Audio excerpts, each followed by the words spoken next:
आज हम लोग जैन धर्म के विषय में जानेंगे। जैन धर्म विश्व के सबसे प्राचीन दर्शन या पंथों में से एक है।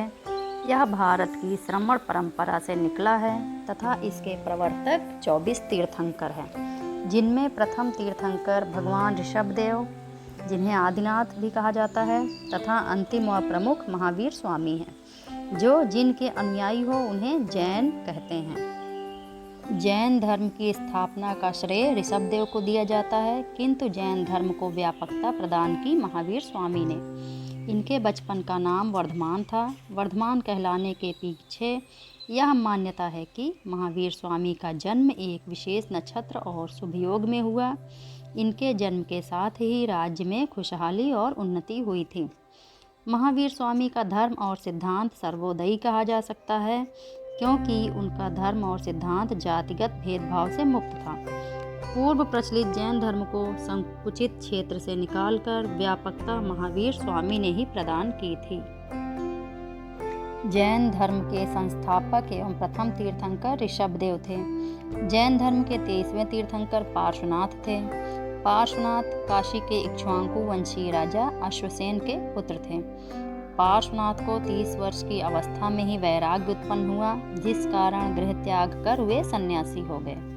पार्श्वनाथ के द्वारा दी गई शिक्षा थी हिंसा न करना, सदा सत्य बोलना, चोरी न करना तथा संपत्ति न रखना। महावीर स्वामी जैन धर्म के 24वें एवं अंतिम तीर्थंकर हुए।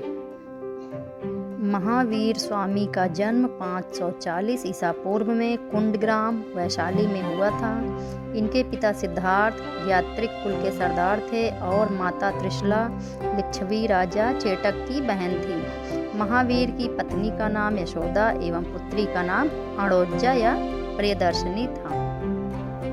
महावीर के बचपन का नाम वर्धमान था।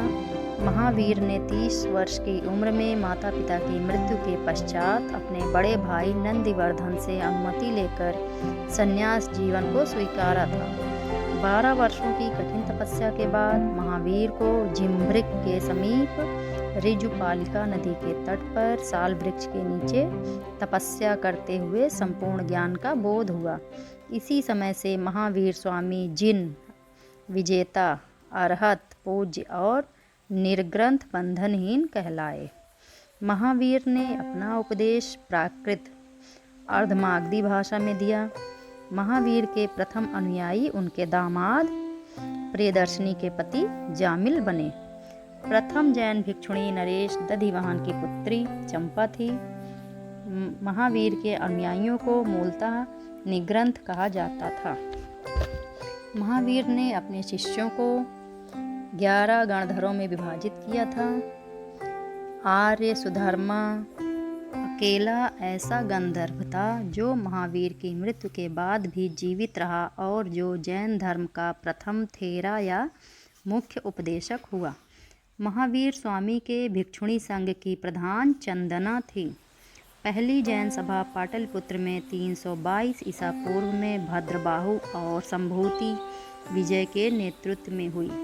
इसी सभा के बाद जैन धर्म 2 भागों में विभाजित हो गया, श्वेतांबर और दिगंबर। श्वेतांबर जो श्वेत वस्त्र धारण करते हैं एवं दिगंबर जो नग्नावस्था में रहते हैं। भद्रबाहु के शिष्य दिगंबर एवं स्थूल भद्र के शिष्य श्वेतांबर कहलाए। दूसरी जैन सभा 512 ईस्वी में वल्लभी गुजरात नामक स्थान पर देवर्धि क्षमा श्रवण की अध्यक्षता में संपन्न हुई। जैन धर्म के त्रिरत्न हैं सम्यक दर्शन, सम्यक ज्ञान और सम्यक आचरण। त्रिरत्न के अनुशीलन में निम्न 5 महाव्रतों का पालन अनिवार्य है: अहिंसा, सत्यवचन, अस्तेय, अपरिग्रह एवं ब्रह्मचर्य। जैन धर्म में ईश्वर की मान्यता नहीं है। जैन धर्म में आत्मा की मान्यता है। महावीर पुनर्जन्म एवं कर्मवाद में विश्वास करते थे। जैन धर्म के सप्तभंगी ज्ञान के अन्य नाम स्यादवाद और अनेकांतवाद हैं। जैन धर्म ने अपने आध्यात्मिक विचारों को सांख्य दर्शन से ग्रहण किया। जैन धर्म मानने वाले कुछ राजा थे: उदायन, वंद राजा, चंद्रगुप्त मौर्य, कलिंग नरेश खारवेल, राष्ट्रकूट राजा अमोघ वर्ष, चंदेल शासक आदि। मैसूर के गंगवंश के मंत्री चामुंड के प्रोत्साहन से कर्नाटक के श्रवणबेलगोला में 10वीं शताब्दी के मध्य भाग में विशाल बाहुबली की मूर्ति गोमतेश्वर की मूर्ति का निर्माण किया गया। खजुराहो में जैन मंदिरों का निर्माण चंदेल शासकों द्वारा किया गया। मौर्योत्तर युग में मथुरा जैन धर्म का प्रसिद्ध केंद्र था। जैन तीर्थंकरों की जीवनी भद्रबाहु द्वारा रचित कल्पसूत्र में है। जैन तीर्थंकरों में संस्कृत का सबसे अच्छा विद्वान नयचंद्र था। मथुरा कला का संबंध जैन धर्म से है। 72 वर्ष की आयु में महावीर की मृत्यु निर्माण 468 ईसा पूर्व में बिहार राज्य के पावापुरी राजगीर में हो गई। मल्ल राजा सृष्टिपाल के राजप्रसाद में महावीर स्वामी को निर्माण प्राप्त हुआ था। यूँ तो सभी धर्मों में मृत्यु के बाद ही मरने वाले का अंतिम संस्कार किया जाता है, लेकिन जैन धर्म में कुछ रिवाज मरने से पहले भी किए जाते हैं, जैसे संलेखना। जैन धर्म में संलेखना नामक एक उपवास होता है।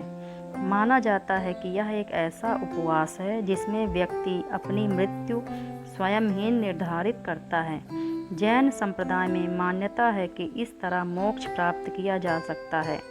जैन धर्म में प्राचीन काल से अब तक यह प्रथा चली आ रही है। हालांकि भारतीय कानून इस प्रथा को अलग नज़रिए से देखता है। साल 2015 में राजस्थान हाई कोर्ट ने इस प्रथा को आत्महत्या का नाम देकर भारतीय दंड संहिता 306 और 309 के तहत दंडनीय बताया था। इन्हीं सब के साथ आप सबका धन्यवाद।